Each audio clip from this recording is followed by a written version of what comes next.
안녕하세요. 2023년 아산 비영리 스타트업 온라인 사업 설명회 오신 걸 환영합니다. 저는 아산 비영리 스타트업 사업을 담당하고 있는 스타트업 팀의 남인수 선임 매니저입니다. 오늘은 아산 비영리 스타트업 사업을 소개해드리고 참가 지원서를 작성하는 방법에 대해서 안내를 드릴 텐데요. 본격적으로 사업 소개를 진행하기에 앞서 저희 재단을 잠시 소개해드리도록 하겠습니다. 저희 아산나눔재단은 아산 청주 현대창업자의 서거 10주기를 기념해 2011년 출범한 공익재단입니다. 벌써 올해로 12년 차를 맞이하고 있는데요. 우리 사회에 아산의 창조정신을 계승한 기업가 정신 확산을 위해 다양한 방식의 지원 사업들을 진행하고 있습니다.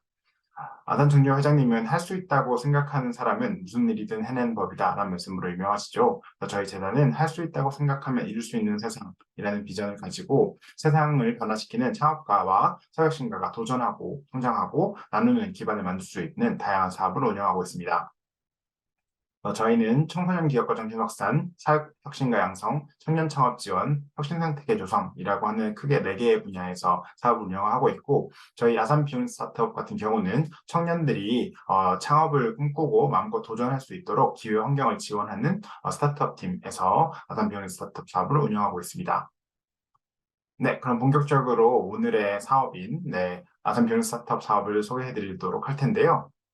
네, 일단 저희 사업을 소개하기에 앞서 저희 사업에서 중요하게 생각하는 3가지 핵심 가치에 대해서 말씀을 드리고자 합니다. 이 핵심 가치는 저희 프로그램을 통해서 저희가 참가기관들에게 전달하고자 하는 가장 중요한 3가지라고 할 수 있겠습니다. 첫 번째는 스타트업 마인드셋인데요. 고객과 시장에 대한 이해를 바탕으로 사회혁신 제품 서비스를 설계할 수 있도록 돕습니다. 그리고 프로젝트 성과 달성을 위해 과학적 방법론에 근거하여 데이터 기반의 의사결정을 할 수 있도록 저희 프로젝트 전반에 걸쳐서 도움을 드리고 있습니다. 이렇게 말씀을 드리면 뭔가 용어들이 낯설기도 하고 좀 어려움을 느끼실 수 있겠지만 좀 더 쉽게 풀어서 말씀을 드리자면 우리가 마치 영리 기업들이 고객과 시장에 대한 분석을 기반으로 본인들의 서비스와 제품을 발전시키듯이 우리도 그러한 마인드셋을 가지고 우리가 가진 비영리 조직의 사업을 발전시켜 나가겠다라고 하는 그 마인드셋을 말씀드리는 것입니다. 그리고 이 스타트업의 특징은 작은 이런 자원을 가지고 최대 효과를 만들어내기 위해서 치열히 고민하다 보니 이런 과학적인 부분론에 기반해서 데이터를 모으고 그거에 기반한 최선의 의사결정을 하는 것이 특징인데요. 이러한 부분들이 우리 비영리 조직들에게도 맞닿아 있다고 생각해서 저희 프로그램을 통해서 이런 능력을 배양해야겠다라는 핵심 가치를 가지고 있습니다. 지난해 참가해 주셨던 사단법인 피치마켓에 대해 말씀을 전해드리자면 저희 재단의 이런 지원을 통해서 초기 세웠던 사용자 가설을 검증하여 방향성을 수정할 수 있었습니다. 라는 말씀을 주셨습니다. 이처럼 마치 스타트업들이 초기 가설을 세우고 그걸 검증해서 빠르게 성장해 나갈 수 있는 방식을 우리 프로그램을 통해서 경험했다라는 말씀을 해주신 것 같습니다. 네, 그럼 두 번째 핵심 가치로 넘어가 보겠습니다. 저희 두 번째는 저희 프로그램을 통해서 스타트업 성장 전략을 함께 배워나갈 수 있습니다. 초기 가설 검증으로 빠르게 학습하고 제품 서비스를 개선해 나가는 방법을 배울 수 있고 또 서비스 기획, 가설 검증, 마케팅, 제품 개발, UX, UI, 데이터 분석 등 스타트업 전략 등을 직접 실험하고 배울 수 있다는 게 저희 프로그램의 두 번째 핵심 가치입니다. 이번에는 지난 기수 또 참가자분의 말씀을 먼저 소개해 드릴 텐데요. 플라잉 휠, 퍼널, 뉴스레터와 홈페이지 NUX 설계 등 조직 전반의 구조를 다시 잡아볼 수 있는 자문이었습니다. 라고 사단법인 온기 조현식 대표님께서 말씀해 주셨는데요. 이 플라잉 휠, 퍼널, 뉴스레터, NUX 설계 이런 것들이 굉장히 어려워 보이지만 사실은 우리가 직관적으로 알고 있고 알게 모르게 수행해 오던 것들을 잘 설계되어서 잘 정리되어서 우리가 실제로 사용할 수 있도록 정리된 스타트업들의 성장 전략들입니다. 그래서 우리가 또 영리 섹터에서 잘 발전된 부분들은 잘 우리 비영리 조직에 맞게 학습하여서 또 활용하다 보면은 우리가 만든 임팩트를 더 잘 성장해 줄 수 있는 부분이 있기 때문에 이런 부분들을 함께 배울 수 있도록 저희 프로그램에서 최선을 다해서 저희가 트레이닝을 시켜드리기도 하고 또 전문가분의 자문을 연결해드리기도 하고 있습니다. 네, 세 번째는 스타트업 임팩트입니다. 조직이 창출한 임팩트를 정의하고 임팩트 커뮤니케이션 역량을 길러 이해관계자와 효과적으로 소통할 수 있도록 돕는데요. 조직의 임팩트 구조와 이해관계자를 이해하고 사업 방향성과 중장기적 목표를 세우는 것이 저희 프로그램의 마지막에 할 수 있는 최종 목표라고 할 수 있겠습니다. 저희는 비영리 조직이고 사회 변화를 만들고자 하는 곳들이기 때문에 최종적으로 많은 사람들의 연대와 협력이 필요합니다. 이렇게 저희 같은 지원기관과 협의를 하실 때도 있을 것이고, 혹은 후원을 위해서 다양한 이 시민들과 소통을 하실 수도 있을 것이고, 캠페인 참여를 독려하기 위해서 또 대중들과 함께 소통해야 되는 경우도 있을 것입니다. 그래서 비영리 조직이라고 하는 것은 필연적으로 본인들이 만들어내는 사회 변화의 가치, 그 사회 변화의 정도, 임팩트를 소통할 수 있어야 하는데, 이런 것들을 잘 해낼 수 있도록 저희 프로그램을 통해서 도와드리는 것을 세 번째 핵심 가치로 가지고 있습니다. 지난해 참여하셨던 니트 생활자의 경우는 조직의 전체적인 사업 평가를 정리해내는 데 도움이 되었고, 알럼나이 대상 설문조사도 처음으로 시도해볼 수 있었다고 말씀해 주셨는데요. 이처럼 각 조직이 저희와 함께하는 프로젝트도 있지만, 지금 이 프로젝트뿐만 아니라 우리 조직이 지금까지 만들어온 사회 변화와 임팩트들을 어떻게 대중과 소통하고 또 핵심 이해관계자들과 소통할 수 있을지를 저희가 이 프로그램을 통해서 도움을 드리고자 하는 또 세 번째 영역이라고 할 수 있겠습니다. 그럼 이런 변화를 만들기 위해서 저희는 어떤 지원을 해드리는지가 중요할 텐데요. 첫 번째는 임팩트 스케일업을 위한 프로젝트 지원금 최대 6천만 원을 지원하고 있습니다.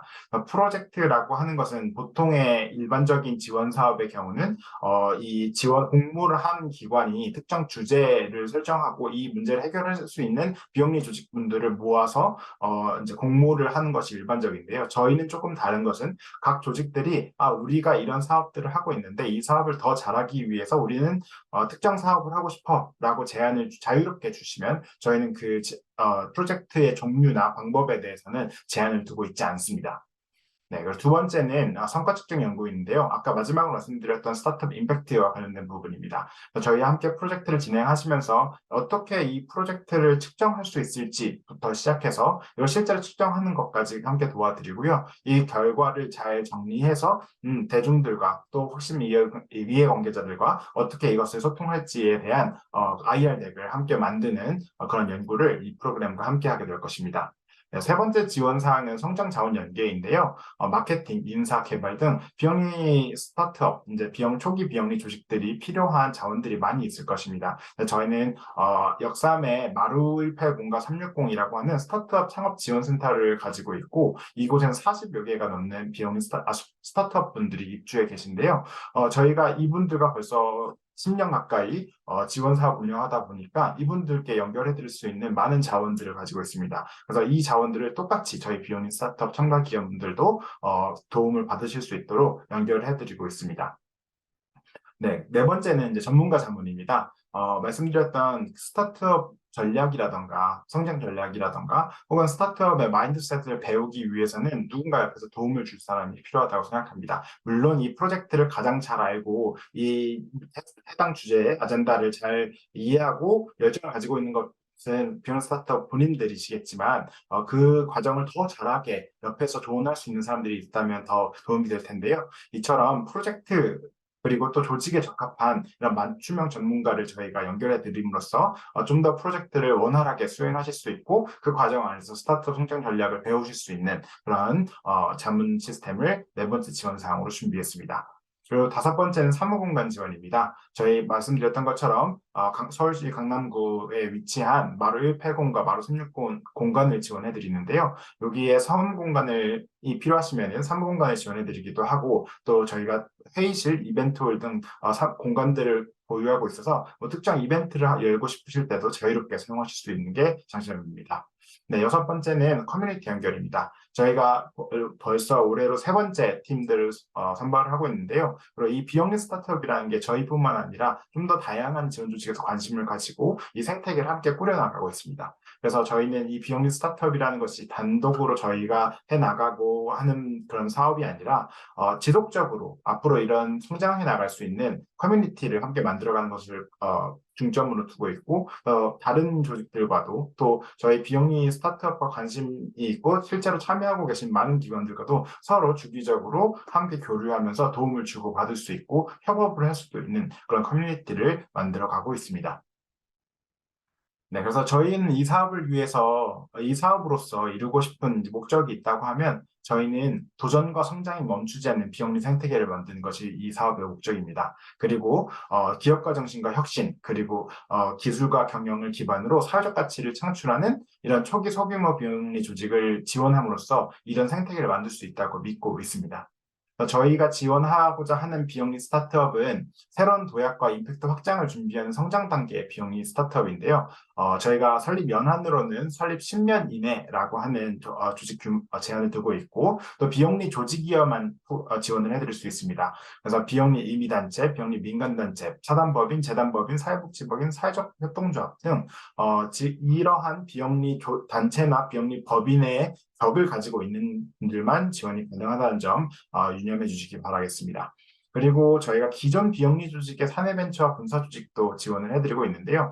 설립한 지 10년이 지난 사단법인이나 재단법인이신 경우에도 본인들의 조직 안에서 새롭게 운영하고자 하는 사업부가 있고, 또 이것을 장기적인 관점에서 분사를 해서 새로운 또 비영리 단체의 탄생으로 연결시키고자 하는 의지가 있다고 하면 저희가 그러한 프로젝트들도 지원을 하고 있기 때문에 많은 기관들에서 관심을 갖고 지원을 해주시면 너무 감사할 것 같습니다.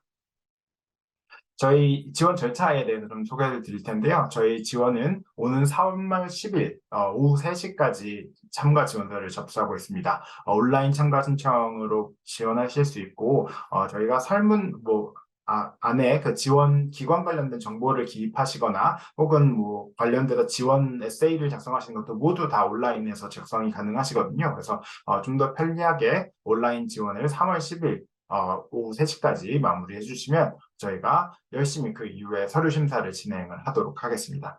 서류 심사의 결과는 3월 24일에 발표되고, 또 여기서 선발되신 서류 심사에 합격하신 팀들은 4월 4일 오후에 진행이 될 텐데, 4월 4일에 이제 면접 심사를 거쳐서 선발이 되게 됐습니다. 그래서 4월 7일 날 그 결과가 발표되고, 그 다음 주에 바로 저희가 OT 워크숍을 진행하는데요. 선발된 팀들이 함께 모여서 저희 프로그램에 대해서 좀 더 깊게 이해하시는 시간을 가지고 서로 교류도 하실 수 있는 시간으로 준비했습니다. 그리고 이 6주간의 기간 동안 사업 개발이라고 하는 절차를 거치게 되는데요. 이것은 좀 잠시 뒤에 좀 더 자세하게 설명을 드리도록 하겠습니다. 그래서 이 사업 개발 6주까지 최종적으로 거쳤을 때 우리가 5월 29일 협약식을 진행하게 되고, 네, 저희가 이 프로젝트를 본격적으로 시작하는 것은 6월부터라고 생각하실 수 있겠습니다. 이 프로그램의 전체적인 이제 경과를 좀 소개를 드려야 될 것 같은데요. 말씀드렸던 것처럼 사업 개발 단계가 바로 프로젝트를 빌딩하는 단계입니다. 이때는 기존에 제안해 주셨던 프로젝트를 좀 더 고도화시키고, 또 이 프로젝트를 잘 수행할 수 있도록 혁신 역량을 강화하는 교육을 받는 시기라고 보시면 되겠습니다. 그래서 이때는 저희가 함께 프로젝트 목적, 그리고 핵심 성과 등 이런 성과 체계를 함께 설정하고요. 또 예산 집행 계획 같이 세부적으로 디테일하게 조정해야 될 분들을 지원기관, 참가기관과 저희가 함께 논의해서 합의를 이루는 과정이라고 할 수 있겠습니다. 물론 최초에 제안하셨던 프로젝트의 목적이나 어떤 큰 틀에서의 변화를 저희가 강요하거나 하는 부분이 있지 않을 것이고요. 어떻게 하면은 본인이 원하시는 그런 사회 변화를 만드는 게 더 효과적으로 할 수 있을까를 함께 논의하는 과정이라고 보시면 되겠습니다. 그렇게 프로젝트 빌딩의 마무리가 되게 되면 저희가 6월부터 프로젝트를 실행하게 되고, 이 기간에는 목적 달성을 위해 팀별로 주도적으로 비영리 스타트업 프로젝트를 수행하시는 기간입니다. 이때는 저희 재단과의 접점은 조금 더 줄어들게 되고, 한 달에 한 번 정도 참가 기관들이 함께 모여서 타운홀 미팅을 하면서 프로젝트 진행 경과를 공유하기도 하고, 또 중간중간 필요한 정보를 공유하도록 하게 되어 있는데요. 이 기간 동안에 우리가 프로젝트를 진행하기 위해 필요한 전문가 자문 혹은 이제 성장 자원, 그리고 커뮤니티 이벤트들 같은 경우도 필요하시다고 하면 저희가 언제든지 수시로 지원을 해드리면서 함께 러닝메이트처럼 프로젝트 성공을 위해서 함께 달려나가고 있습니다.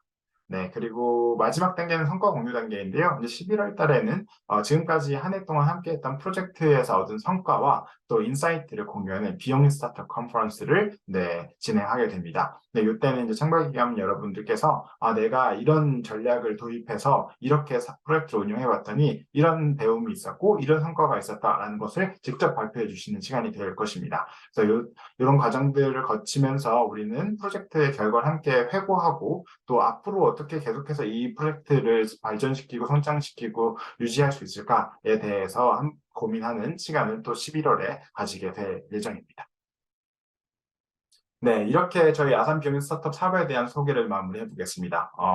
또 추가적으로 궁금하신 사항이 있으면 언제든지 질의사항으로 문의를 주시면 제가 답변을 해드리도록 하겠습니다.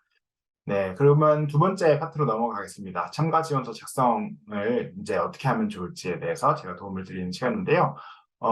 일단 상세한 작성 방법을 말씀드리기 전에 우리가 어떤 기관을 뽑고자 하는지에 대해서 말씀을 드리는 게 더 우선일 것 같아요. 요 위에 세 문장이 있는데 사회 문제 및 솔루션에 대한 전문성을 바탕으로 빠르게 도전할 수 있는 팀, 높은 학습 의지와 유연한 자세로 새롭게 학습하고 직접 실험할 수 있는 팀, 사회 변화를 위해 탁월한 제품 서비스를 만들어가고자 하는 팀이라고 하는 세 개의 페르소나를 저희가 제시를 했습니다.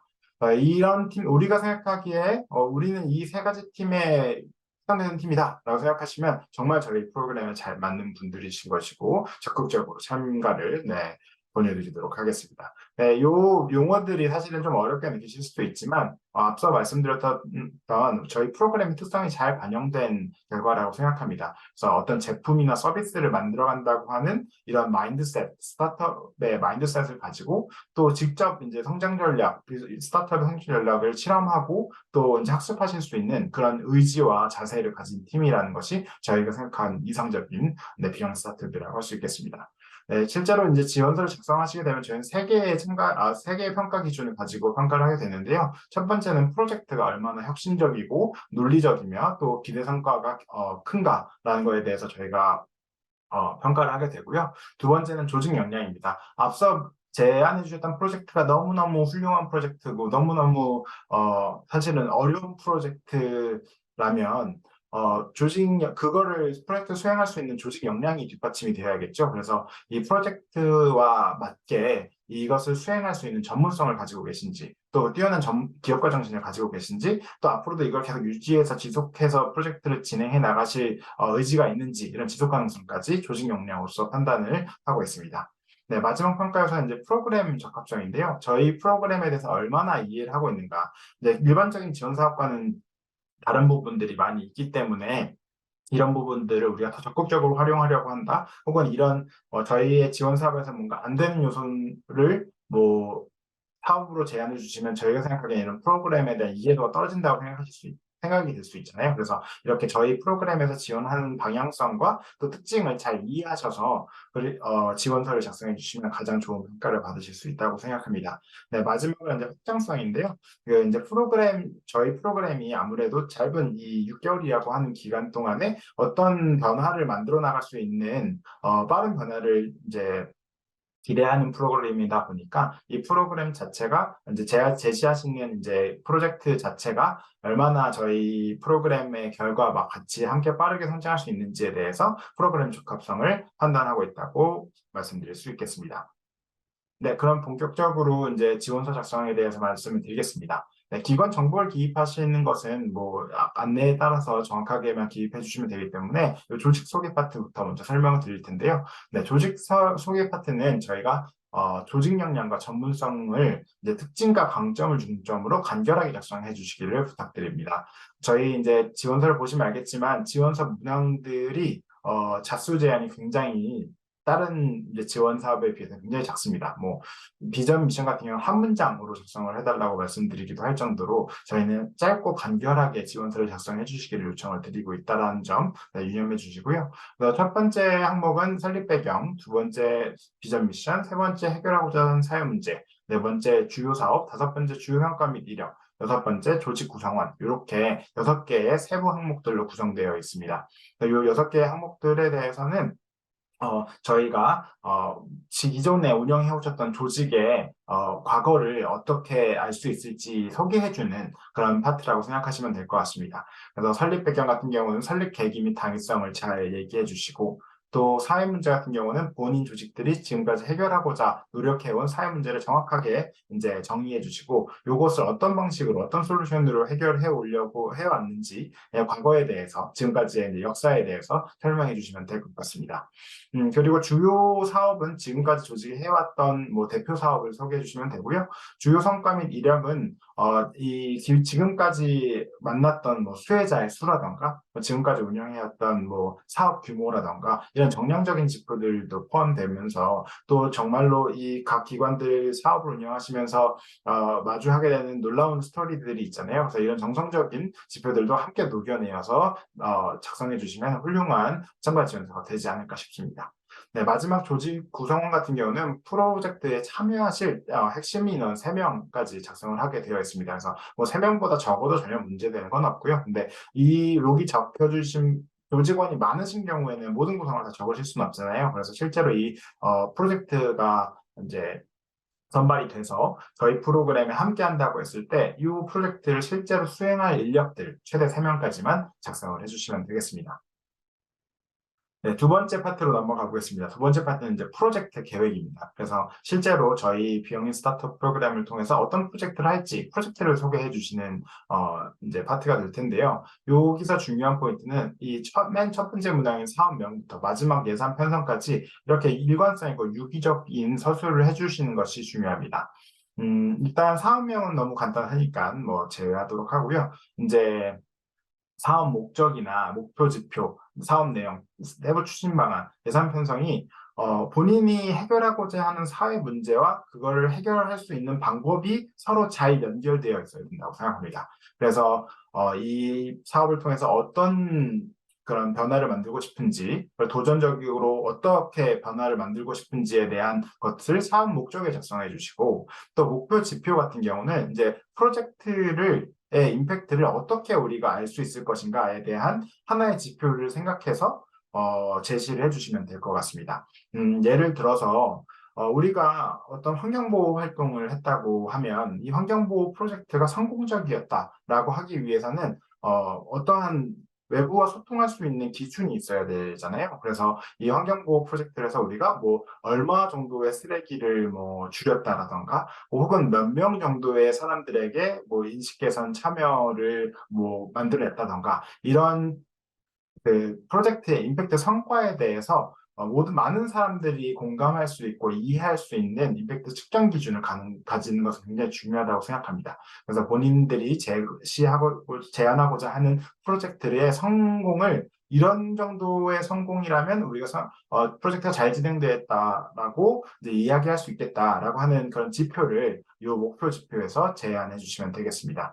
그리고 그 다음에 이제 사업 내용인데요. 뭐 사업 내용은 당연히 이제 프로젝트의 사업 구조나 어떤 식으로 문제를 해결해 나갈지에 대한 것을 기재해 주시면 되고요. 그리고 세부 추진 방안은 그거에 대한 조금 더 세부적으로 어느 기간 동안에 어떤 방식으로 운영을 해서 그리고 또 이것을 운영하기 위해서는 어떤 자원과 네트워크가 필요한지 좀 더 세부적인 내용을 작성해 주시면 되겠습니다. 마지막 항목인 예산 편성안 같은 경우는 좀 더 상세한 설명이 필요해서 다음 장표를 준비해 봤는데요.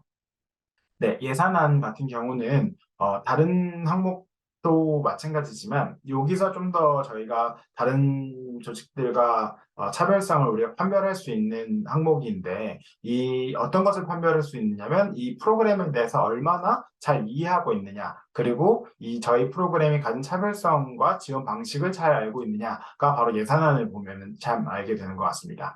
그래서 저희 프로그램 같은 경우는 다른 사업과의 차이점이라고 하면 이 외주 용역비나 어떤 다른 전문기관에 어떤 업무를 위탁하는 것이 가능합니다. 이를테면 뭐 디자인 업체가 될 수도 있고 아니면 뭐 연구조사를 외부 기관에 맡길 수도 있고요. 아니면 뭐 다른 프로젝트 수행에 있어서 특정 기간에 필요한 전문가 인력을 전문가 인력에 대한 용역을 사용하실 수도 있습니다. 그런 것처럼 이제 저희 프로젝트가 이런 것들을 허용하는 이유는 저희가 6개월이라는 짧은 시간 안에 큰 임팩트를 만들어내야 되고 그리고 그 빠른 변화를 수행하기에는 적은 인원들이 그 모든 일을 다 해낼 수는 없잖아요. 그래서 필요한 경우에는 언제든지 외부의 힘을 자원을 가지고서도 프로젝트를 수행할 수 있다라는 점이 저희 프로그램의 차별성이기 때문에 이 부분을 잘 이해하고 계시면 좋을 것 같습니다. 네, 그리고 저희 예산안 6천만 원 중에서는 프로젝트 프로그램 저희의 이 프로젝트를 담당해 주신 프로그램 담당자님의 인건비를 최대 1,400만 원까지 포함해 드릴 수 있습니다. 그래서 200만 원에 저희 사업 기간인 7개월 기준으로 1,400만 원이고요. 6천만 원 안에 이 1,400만 원까지 이제 포함을 시키실 수 있다. 근데 뭐 만약에 1,400보다 더 적게 하거나 뭐 안 하시는 경우도 가능은 합니다. 네.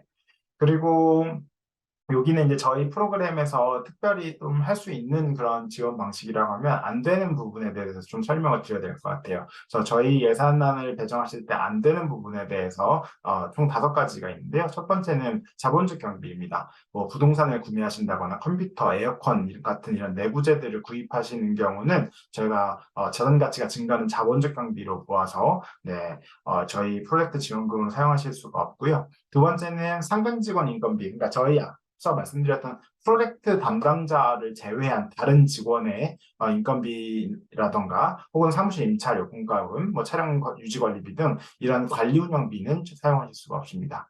네, 세 번째는 기부금, 상금, 경력금 등 이런 현금성 지출 경비는 할 수가 없는데요. 그래서 만약에 어떤 특별한 공모 사업을 하고 싶으시다, 이 프로젝트를 통해서 어떤 뭐 대학생 대외 활동 공모전을 열어서 그 친구들 중에서 제일 잘하는 팀한테 상금을 주겠다. 이런 사업 계획을 가져오시면 이 현금용 지출 경비가 안 된다라는 점을 이해를 하지 못하신 거기 때문에 아무래도 저희가 생각하기에는 저희 프로그램의 지원 방식을 잘 이해하지 못하신 것 같다라는 판단이 들 수밖에 없겠죠. 네.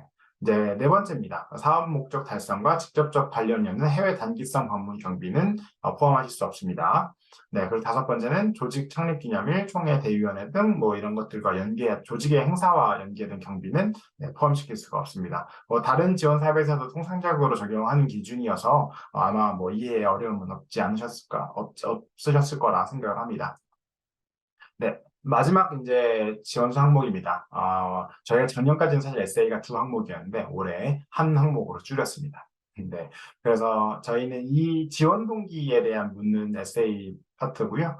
사업 적합성과 성장에 대한 조직 내 성찰을 기반으로 얼마나 이 비영리 스타트업 프로그램 참여가 또 이 야생노동재단 프로그램의 지원이 필요한지에 대해서 강조하여서 지원 동기를 작성해 주시면 될 것 같습니다. 이 에세이를 작성하실 때 참고하실 만한 키 퀘스천스를 좀 소개해 드리려고 하는데요. 이런 질문들에 대해서 답하시는 과정으로 에세이를 작성하시다 보면 좀 더 설득력 있는 지원 동기가 작성되지 않을까 해서 준비해 봤습니다. 첫 번째는 성장 과정에서 파악한 강점과 조직의 부족한 역량은 무엇일까요? 지금 현재 조직 수준에 그리고 또 지금 가지고 있는 어떤 방해물, 어떻게 하면 더 성장할 수 있을지에 대한 그런 고민이 담겨 있는 질문이라고 생각이 드네요. 네, 그리고 두 번째 질문은 한 단계 성장하기 위해서 우리는 어떤 역량이 필요할까요? 네, 앞으로 더 성장하기 위해서 조직에게 필요한 게 무엇인지에 대한 성찰이 드러나는 답변이 필요할 것으로 생각이 됩니다. 네, 세 번째는 더욱 성장하기 위해 외부 지원을 어떻게 활용할 수 있을까요? 저희 프로그램에서 제공하는 지원과 또 저희 프로젝트 지원금을 가지고 할 수 있는 여러 가지 외부 지원들이 있을 텐데 어떤 이제 지원들을 활용을 해서 어떻게 성장하겠다라고 하는 그런 구체적인 계획이 있다고 하면 굉장히 저희 프로그램에 대해서 강한 지원 의지를 가졌다라고 저희가 생각할 수 있을 것 같습니다. 네, 벌써 이제 저희 프로젝트 지원을 위한 지원서 작성 방법 안내는 마무리를 했고요. 이 온라인 사업 설명회 전에 앞서 주셨던 사전 질문들을 좀 유형별로 모아서 답변을 먼저 드려보겠습니다. 자주 묻는 질문은 총 3가지가 있었는데요. 첫 번째는 이제 지원 자격과 관련된 부분입니다.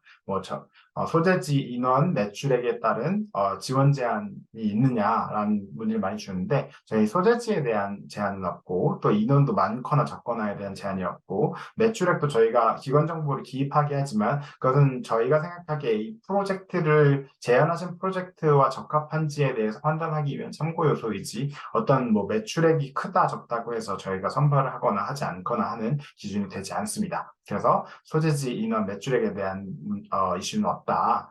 하지만 다만 저희는 이제 필수 증빙 서류로 제출하고자 하는 것이 이제 비영리 조직으로서 증빙 서류를 제출하도록 요청을 드렸는데 이것은 이제 국내에 이제 비영리 조직들만 가능한 부분이 있습니다. 그래서 해외에서 활동하실 수는 있는데 국내의 비영리 법인이나 국내의 비영리 조직으로 등록이 되어 있지 않다면 저희 지원 대상이 되지는 못할 것으로 생각합니다.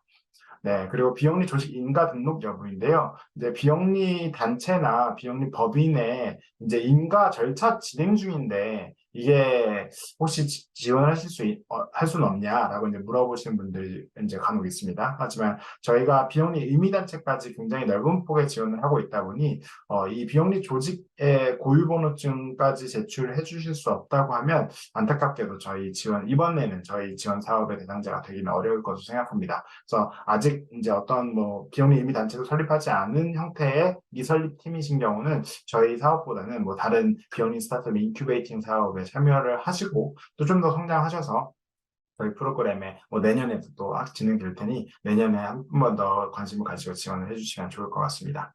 네, 그리고 마지막 지원자에 관련된 질문은 이제 타 지원 사업과 중복 지원인데요. 뭐 이제 정부 지원 사업을 운영하고 계시다거나 혹은 다른 기관의 뭐 지원 사업을 받고 있는데 중복 지원이 가능한지에 대해서 염려가 있으신 부분이 있는데 저희는 다른 뭐 지원 사업과 중복이 되어도 전혀 지장이 없습니다.